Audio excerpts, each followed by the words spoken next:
I'd like to welcome Amy Finiki, a mental health and addictions and intellectual disabilities worker.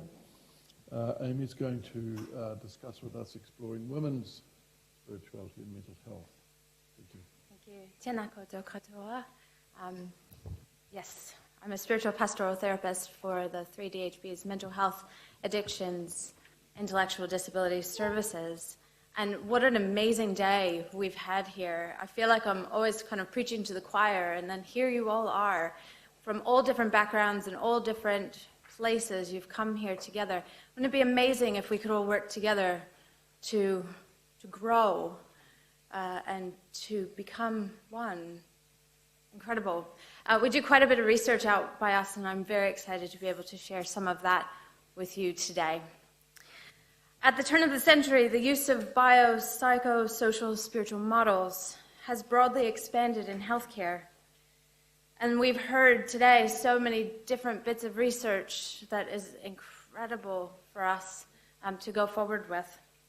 Women in spirituality in general have extensively been researched through feminist theology, gender and justice studies as well. But there's a scarcity of literature in the regard to spirituality and mental health.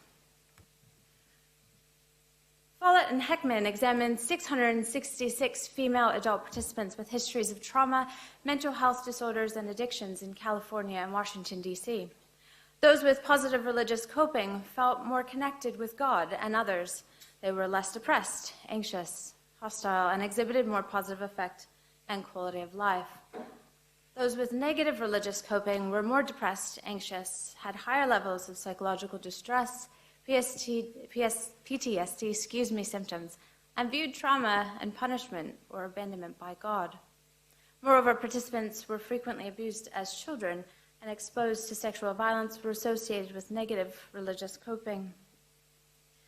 This study explored perspectives of female clients at Ratongarua o Porirua te Korowai Whāriki, and Porirua Hospital Chapel attendees who demonstrated positive religious and spiritual coping. After obtaining approval from the Health and Disability Ethics Committee, Central Region, 12 female clients participated in the study through individual interviews and a focus group. Myself and my female colleague facilitated the sessions, and our other colleague, Noel, served as a coordinating investigator to oversee the study to ensure uniformity of data collection. We identified prospective clients who requested spiritual care services, and we worked with the responsible clinicians in assessing who demonstrated positive religious and spiritual coping. The inclusion criteria were as follows: adult female inpatients and former clients who regularly attend the hospital chapel. They needed to have mental capacity to give informed consent. This study was limited to female participants only because they were the minority at the forensic and mental health rehabilitation units. Males, youth clients, as well as staff were excluded from this study. Sessions were audio taped and transcribed. Some of the questions that we asked, we started out with, did you have a religious tradition in your family? How did you describe your faith practice at this time? What spiritual beliefs are important to you? How do you understand God? What spiritual themes appeal to you? Sense of safety, compassion, welcome, respect. What themes turn you off? How do you respond to traditional prayers like the Our Father? And if you were to paraphrase it, what would that be like? What would that look like? How do you view forgiveness? What do you think about forgiving those who've offended or abused you? Who are your spiritual heroes? Do you have any suggestions on how the chapel might be more relevant to your needs as female clients? There were a total of 12 participants. 10 were New Zealand European, 2 were Māori. Their ages ranged from early 20s to early 70s. 11 had some religious upbringing through the church, and 1 had none. Their spiritual beliefs were quite general. With all but 1 who identified as having a Christian background, there didn't seem to be anything specific about or unique about being a woman in mental health. Nevertheless, the topics of forgiveness, belonging, connectedness, and acceptance without judgment repeatedly stood out. While there was a lot of God language, such as God, Heavenly Father, Father, or Mother Mary, others preferred values such as hope, compassion, mindfulness, rather than a personal deity. We found that none of the answers were concrete. There were many pauses and vague statements. We found that we needed to give space and time to allow answers to flow, and that we needed to explore the subtleties. The women often talked about forgiving others and forgiving themselves. Jesus, who was mentioned frequently as well, was a forgiver of sins and one who was always with us. A client responded by saying, "I think forgiveness is really important because I'm learning to forgive myself for the things that have happened." Most found the prayer, Our Father, to be particularly meaningful because of the familiarity and feeling of connectedness and comfort. However, younger participants found it dry and quite a turnoff. Over half the participants indicated that going to the hospital chapel or church was important practice for them because of the need for community and rituals such as prayer and communion. A participant talked about how she wanted to rejoin the local community church, but found it difficult to relate to the people there and the parish priest. So she kept coming to the hospital chapel for the services and the connectedness with the people that she knew. Some of the things that we heard were, I really appreciated the communication I have with chaplains here because they haven't been pushy. They have been really supportive, and that's been a value to me. Another woman said, "You need to know that we light up when you come through the door on a Sunday morning. It's an amazing time to come together with prayer and communion. We could be having the shittiest day, and here you guys come. You listen to us. You ask us the questions that no one else asks, and you listen. That was the best thing anyone could do.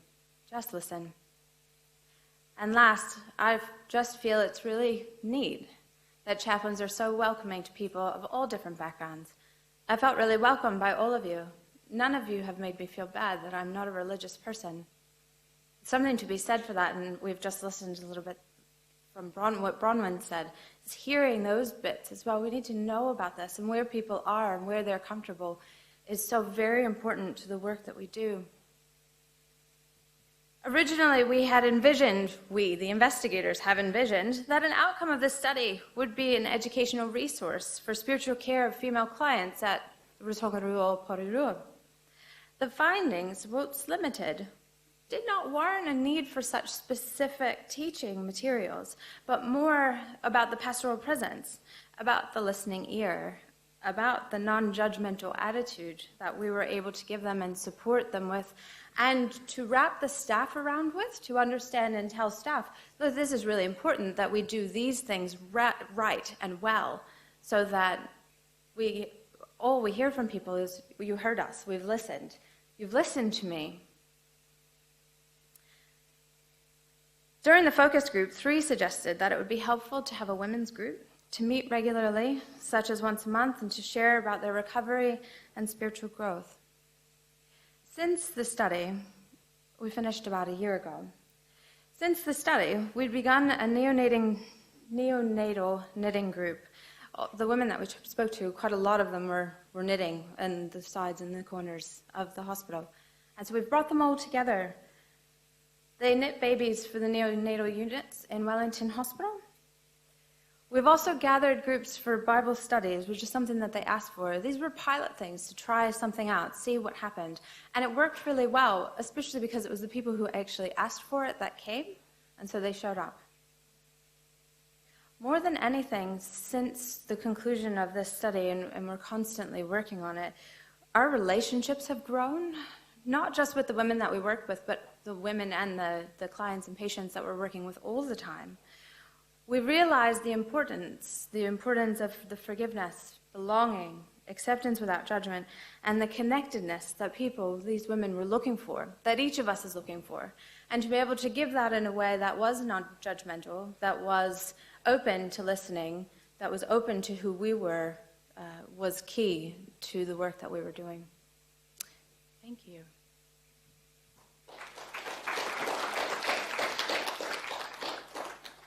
very much. It's a very interesting way of looking at spirituality in a hospital setting. Who's got some questions?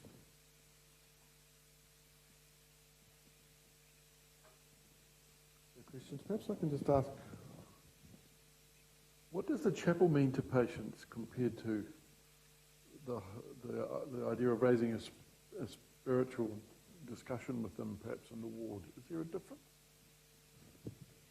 Often the chapel is centered kind of at the center of the hospital in Portoro, and is often the first port of call for many people who have not been allowed to come out of their units ever or in a long time. So it's the first place that they're able to come. And they come for cups of tea. They don't necessarily come, it's their spirituality, getting out of the house.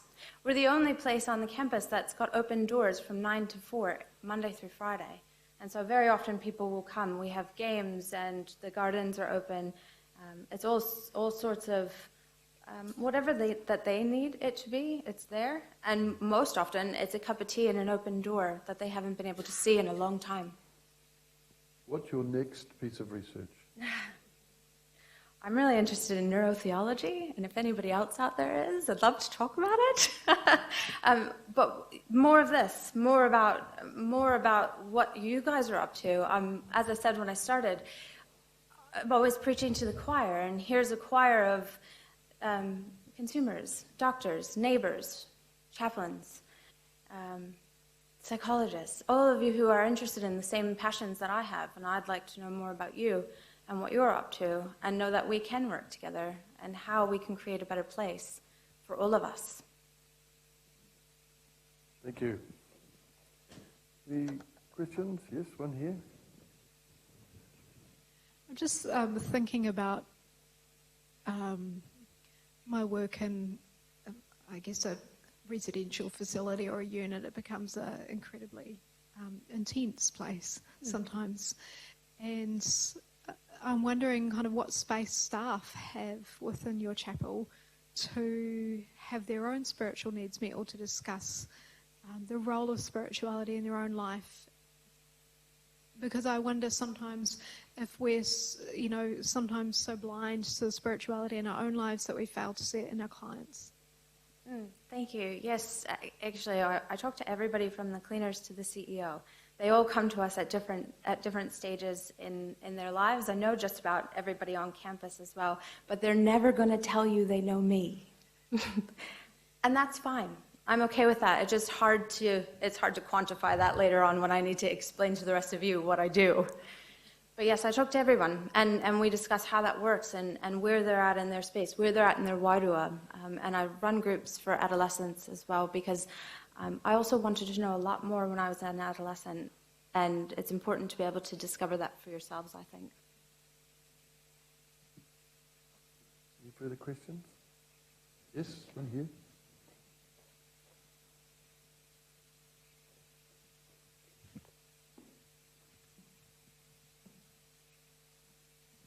Thank you. That was really interesting. I'm interested in the place for other faiths to have similar conversations. Do you facilitate those for people from different faith traditions, or is this in the same, also in the chapel? Yes, or outside of the chapel. It's whatever people need, actually, and not. Excuse me for being very broad. But I work with our Muslim population, our Jewish population, our Sikh population as well, and it's connecting them back to where they need to be for their own cultural understandings, or not, if that was not a good place for them to be. And so working out what they need in their own spirituality is key for what I'm up to. So if they don't feel comfortable inside the chapel, we can be in the unit, or we can be in the garden, or wherever is safe for everyone involved in their own spirituality. Thank you. Well, thank you, Anna. Thank you. Another interesting side of the whole business of spirituality and mental health. And please accept this small gift. Thank you very much. It's nice, like I say, not monetary. You won't go far. It won't pay your petrol back to Porirua, but we do appreciate the time and effort that you put into making a presentation. Thank you very much. Thank you very much.